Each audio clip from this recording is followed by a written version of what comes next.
من خوابم نمیاد. پسر من چرا خوابش نمیاد؟ یه چیزی بهت بگم. بگو.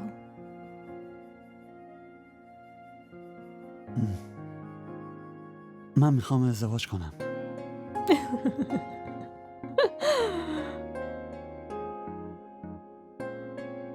واسه این خوابت نمیاد که میخوای ازدواج کنی؟ آره. اگه بدونی که کیو دوست دارم شما هم خواب از سرت میپره. واقعا؟ کیه پسرم؟ میخوام با گیتی ازدواج کنم.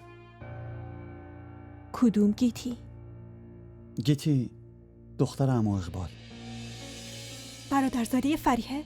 تو دیوانه شدی؟